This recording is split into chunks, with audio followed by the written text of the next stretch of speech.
Hello, welcome to episode 15 of Honest Dialogues. Today we're talking about thoughts on leading creative team. How is it? What is it? Why would you do that? Um, it may be a long episode.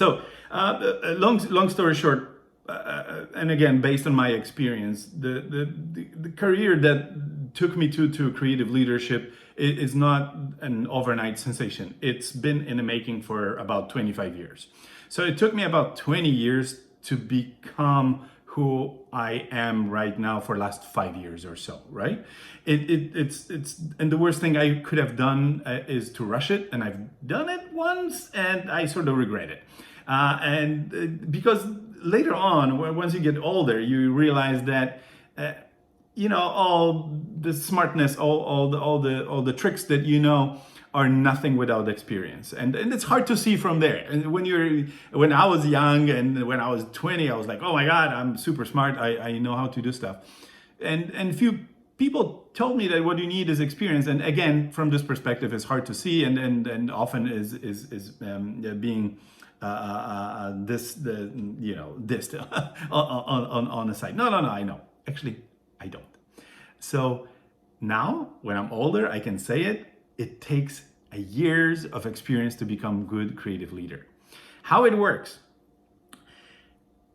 Compare it to one thing. Compare it to a plane departing, airport. You see it. You're touching the ground.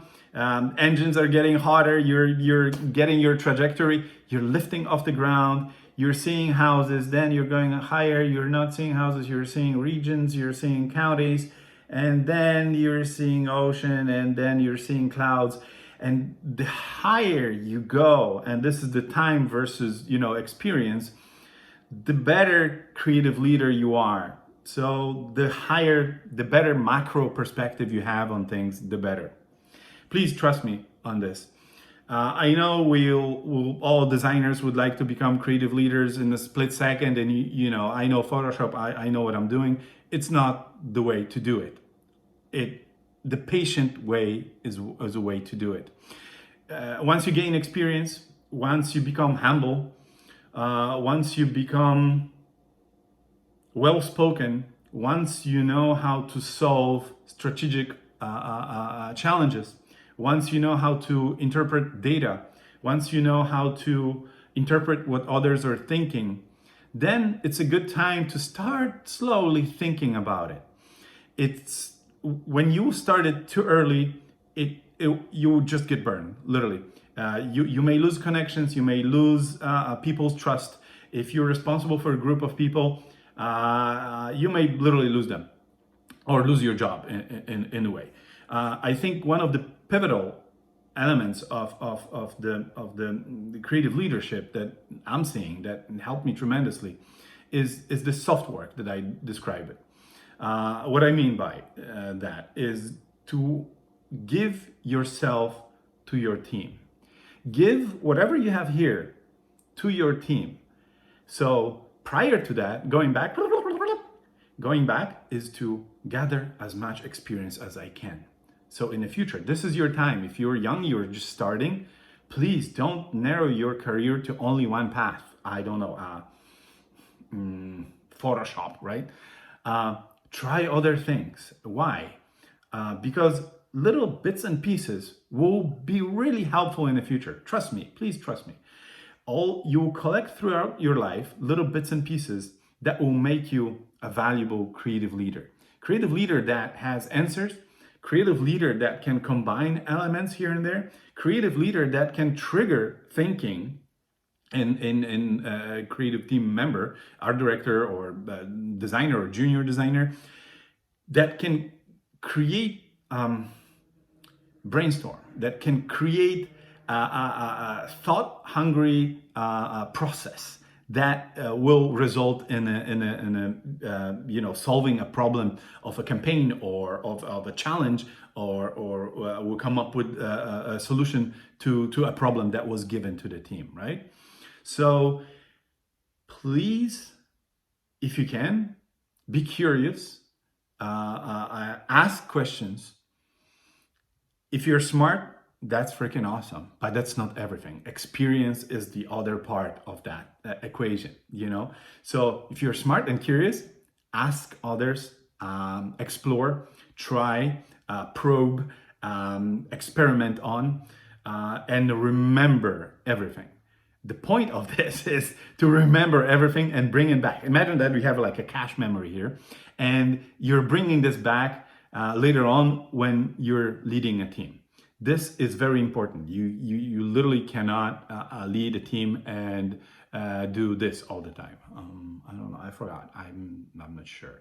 You just can't do it. You have to be an open book. So my career started in design as a junior, of course, on brochures and other stuff. This is how I've learned layout. Later on, I did move to creative advertising, traditional advertising, where it was all about cleverness. So the print was just a result, but the thought was about how clever it is, how clever the campaign is, how we can outsmart others, how we can create something new. So there was huge exercise on this. So I knew how to put the brochure or whatever ad together in Quark or whatever, InDesign, in Photoshop and Illustrator back then. And I took this knowledge and I was experimenting on how to become clever, how to be smart, how to be innovative, right? So I had this knowledge already with me. I was exploring something new. Then I took it somewhere else. And that brought me to innovation, to creative leadership. And I highly recommend it to be curious and go find what intrigues you, find what makes you happy, find what makes you think. If you're not thinking, then it's a problem a little bit. Then if you're not triggered, if you're not sort of sometimes forced even to think, then it is a little bit problem. Sometimes it's hard and it's challenging, but this is what pays off later on in the future. You go through 1, 2, 3 campaigns, 4 campaigns, 5 challenges, 6 challenges, 7, then 10, 20, 100, 100, and then you go through 100, and imagine how much experience you get. Imagine how brain works after this. Imagine how much you have to go back to and sample from. Imagine how many problems you've solved in your head to become this leader, and what you can give to others, right? So it takes years. I think I'm slightly over time, so I'll wrap it up. It takes years. Please be patient. And to become good creative leader, you have to try many different things. You have to be as eclectic as you can, because the team that you work on most likely will be eclectic, and the clients as well, and the problems, right, will be eclectic as well. You have to learn how to navigate this system. What else I can say at the end? I did bounce around a little bit in search for what makes me happy, and I will keep doing this. The thing is that I want to do what I want to do and what will make me happy. Is it going to be creative leadership? I don't know, but I highly encourage you to at least try to aim your career towards creative leadership and seeing everything from macro perspective, not from micro perspective. It opens up new horizons, and it trains you in how to talk with people and how to work with people, actually, which is very important. Maybe I will do one more video about working with the creative teams. Okay, this is it for today. Bye.